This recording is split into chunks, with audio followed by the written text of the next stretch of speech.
கரும்பை வச்சு இப்படி கூட செய்ய முடியுமான்னு யோசிப்பீங்க. ரொம்பவே அருமையான சுவையான ரெசிபிங்க. ரொம்ப சுலபமாக செஞ்சிடலாங்க. Hi friends, welcome to Chennai food. இந்த ரெசிபியை நான் எப்படி செய்கிறேன் நீங்களே பாருங்கள் வாங்க. இந்த ரெசிபி செய்கிறதுக்காக 3/4 அடி நீளத்தில் நான் 3 கரும்பு துண்டு எடுத்திருக்கேங்க. இந்த கரும்பை எப்படி க்ளீன் பண்ணியிருந்தீங்க அப்படின்னு சொல்லிட்டு கேட்டிருந்தீங்க. கரும்பை வந்து நம்ம கத்திலேயே அப்படியே சீவி சுற்றி இருக்கிற பட்டையை எடுக்கலாம். ஆனால் நான் பார்த்தீங்கன்னா கொஞ்சம் ஈஸியான மெத்தடில் தான் செய்வேன்.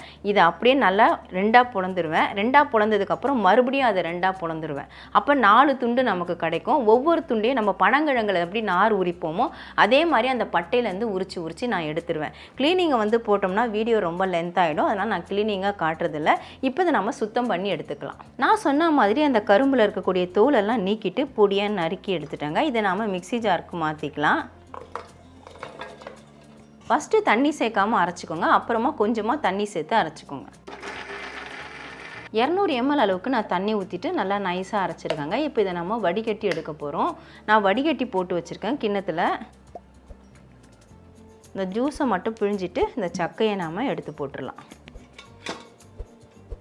கரும்பு ஜூஸை நான் 2 முறை வடிகட்டிட்டேங்க. ஃபஸ்ட்டு ஒரு தடவை நம்ம அரைச்சிட்டு வடிகட்டணும். அதுக்கப்புறமா இன்னொரு பாத்திரத்தில் அந்த வடிகட்டியை கழுவிட்டு மறுபடியும் வடிகட்டிட்டேன். அப்போ தான் ஒரு சின்ன ஒரு தூசி கூட அதில் வராமல் இருக்கும். இப்போ இதை அப்படியே உரமாக வச்சிடலாம். அடுத்ததாக நான் மெஷரிங் கப்பு 250 கிராம் அளவுள்ள மெஷரிங் கப்பில் 3/4 கப்பு பாசி பருப்பு எடுத்துருக்காங்க. அதாவது தோல் நீக்கின பருப்பு எடுத்திருக்கேன். நீங்கள் தோலோடு இருக்கிற பருப்பு கூட எடுத்துக்கலாம். இதை நம்ம ஒரு அலசி எடுத்துக்கலாம். ஒரு கிண்ணத்தில் தண்ணி எடுத்துருக்காங்க. அதில் இந்த பருப்பை போட்டுட்டு அப்படியே ஒரு அலசு, ஊற விடணுன்ட்டு அவசியம் கிடையாது. ஒரு அலசிட்டு இந்த மாதிரி வடிகட்டியில் நம்ம வடிகட்டி வச்சுக்கிட்டோம்னா தண்ணி எல்லாமே வடிஞ்சிடும். ஸ்டவ் ஆன் பண்ணிவிட்டு ஸ்டவ்வில் குக்கர் வச்சுருக்கேங்க. நாம் அலசி வச்ச இந்த பாசி பருப்பு அதை இதில் சேர்த்துக்கலாம். ஹை ஃப்ளேமில் வச்சுட்டு ஒரு 2 நிமிஷம் வறுக்கலாம். வறுத்துட்டு செய்யும் பொழுது நல்லா மணமாக இருக்கும். பாசி பருப்பை ஒரு 2 நிமிஷமாக நான் ஹை ஃப்ளேமில் வச்சு வறுத்துட்டேங்க. பாருங்கள், பருப்பு இப்போ நல்லா வறுபட்டுடுச்சு. நல்லா உதிரியாக இருக்குது. இப்போ இது வேக வைக்கிறதுக்காக நம்ம தண்ணி சேர்க்க போகிறோம். வறுத்துட்டு செய்யும் பொழுது நல்ல மணமாக டேஸ்ட்டாக இருக்கும். அதனால் வறுத்துட்டு செய்யுங்க. நம்ம எந்த கப்பில் பருப்பு எடுத்தோமோ அதே கப்பில் ஒரு 2 கப்பு தண்ணி சேர்த்துக்கோங்க. இதுக்கு அளவுலாம் கிடையாது. பருப்பு வேகிற அளவுக்கு தண்ணி இருந்தால் போதும். சேர்த்துட்டு நல்லா அப்படியே கலந்து விட்டுடலாம். ஒரு 2 விசில் விட்டாலே போகிறோங்க. பருப்பு நல்லாவே வெந்துடும். குக்கரில் கேஸ்கட் போட்டுட்டு வெயிட்டும் போட்டுக்கோங்க. ஹை ஃப்ளேமில் வச்சுட்டு 2 விசில் விட்டுட்டு ஸ்டவ் ஆஃப் பண்ணிக்கோங்க. 2 விசில் விட்டுட்டு நான் ஸ்டவ் ஆஃப் பண்ணிட்டேங்க. இப்போ ப்ரெஷர் நல்லாவே அடங்கிடுச்சு. நம்ம மூடியை ஓப்பன் பண்ணிடலாம். பாருங்கள், பருப்பு நல்லா இழஞ்சிருக்கு. நம்ம பருப்பு ஊரெல்லாம் வைக்கவே இல்லை. வறுத்துட்டு வேக வச்சோம். வறுத்துட்டு எப்போவுமே வேக வைக்கும்பொழுது சீக்கிரமாக வெந்துடும். நல்ல மணமாகவும் இருக்கும். இப்போ நம்ம ஸ்டவ் ஆன் பண்ணிக்கலாம். இப்போ பாருங்கள், ஸ்டவ்வில் வச்சோன்னா பருப்பு நல்லா அப்படியே கொதிக்க ஆரம்பிச்சிச்சு. நம்ம வேக வைக்கிறதுக்கு சேர்த்த தண்ணி தான். நான் எக்ஸ்ட்ரா எதுவுமே தண்ணி சேர்க்கலை. இப்போ நாம் எடுத்து வச்ச இந்த கரும்பு ஜூஸை இதில் சேர்த்துக்கலாம். இதில் நான் வேறு எந்த இனிப்பும் சேர்க்கலைங்க. கரும்பு சாறு மட்டும்தான் சேர்க்குறேன். உங்களுக்கு இனிப்பு கூடுதலாக வேணும்னு நினச்சிங்கன்னா நீங்கள் வெல்லம், நாட்டு சர்க்கரை இல்லை வெள்ளை சர்க்கரை சேர்த்துக்கலாம். ஆனால் இந்த இனிப்பே போதுமானதாக இருக்கும் இந்த பருப்புக்கு. இப்போ நல்லா கொதிக்க ஆரம்பிக்கணும். கரும்பு சாறை சேர்த்துட்டு இப்போ நல்லா கொதிக்க ஆரம்பிச்சிச்சிங்க. ஸ்டவ்வை மீடியம் ஃப்ளேமில் வச்சுங்க, இல்லைனா பொங்க ஆரம்பிச்சிடும். ஒரு பிஞ்ச் அளவுக்கு நான் சால்ட்டு சேர்க்குறேன். 1 டீஸ்பூன் அளவுக்கு ஏலக்காய் பொடி சேர்க்குறேன். ஏன்னா நான் சர்க்கரை சேர்த்து அரைச்சதுனால 1 டீஸ்பூன் சேர்க்குறேன். இல்லைனா நீங்கள் 2 ஏலக்காயை வந்து தட்டி கூட சேர்த்துக்கலாம். சேர்த்துட்டு நல்லா கலந்து விட்டுடலாம். எக்ஸ்ட்ரா எதுவும் தண்ணி சேர்க்க வேண்டாம். நம்ம வேக வைக்கும்போது சேர்த்த தண்ணியும் கரும்பு சாறு தான் சேர்த்துருக்கோம். இப்போது இது நல்லா கொதிக்கணும். ஒரு 2 நிமிஷம் நம்ம கொதிக்க விட்டுடலாம். ஸ்டவ்வில் ஒரு குட்டி பேன் வச்சுக்கோங்க. 1 டேபிள் ஸ்பூன் அளவுக்கு நான் நெய் சேர்த்துக்கிறேன். இது வரைக்கும் நம்ம நெய் பயன்படுத்தலை, அதனால் இப்போ சேர்த்துக்கலாம். 10-12 முந்திரி பருப்பு நான் 2 பிளந்து வச்சுருக்கேன். அதை இதில் சேர்த்துக்கிறேன்.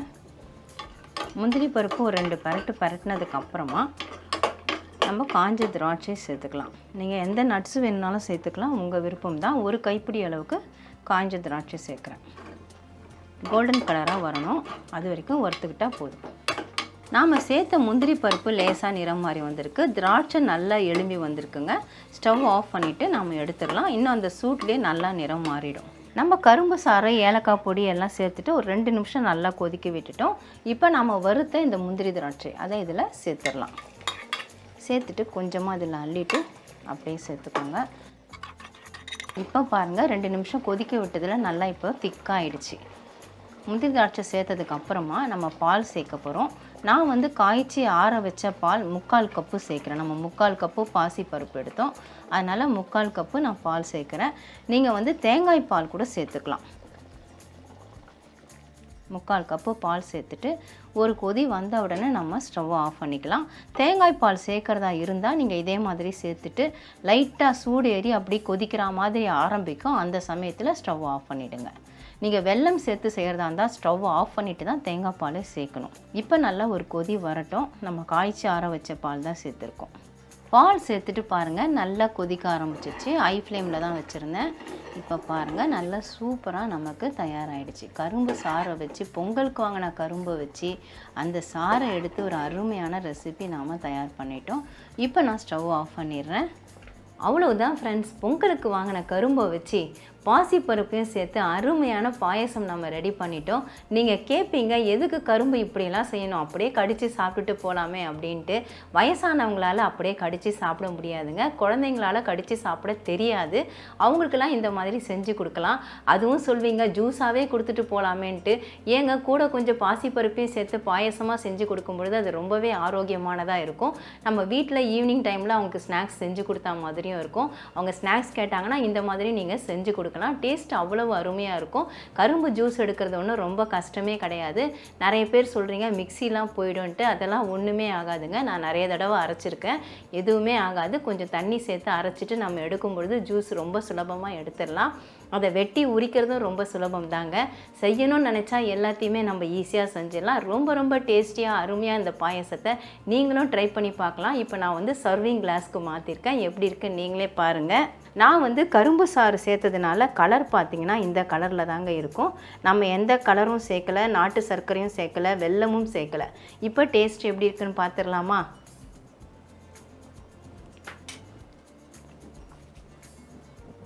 டேஸ்ட்டு சூப்பராக இருக்குதுங்க. கரும்பு சாறு மட்டும் சேர்க்கும் பொழுது இனிப்பு பார்த்திங்கன்னா கொஞ்சம் லேசாக குறைவாக தான் தெரியும். உங்களுக்கு இனிப்பு ரொம்ப அதிகமாக வேணும் அப்படின்னு நினச்சிங்கன்னா ஒரு 2 டேபிள் ஸ்பூன் வெல்லம் அல்லது நாட்டு சர்க்கரை இல்லைனா வெள்ளை சர்க்கரை இதில் ஏதாவது ஒன்று நீங்கள் சேர்த்துக்கலாம். இல்லை நார்மலான இனிப்பு இருந்தால் போதும்னு நினச்சிங்கன்னா வெறும் கரும்பு சாறு மட்டுமே போதும்.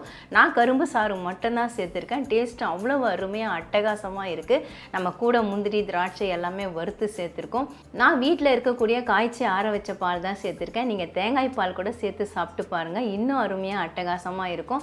அதுக்காக இப்படி செஞ்சால் நல்லா இருக்காதா அப்படின்னு கேட்காதீங்க. எப்படி செஞ்சாலுமே பாசிப்பருப்பு பாயசம் ரொம்பவே அட்டகாசமாக அருமையாக இருக்குங்க. எங்கள் வீட்டில் எல்லாருமே விரும்பி சாப்பிடுவாங்க.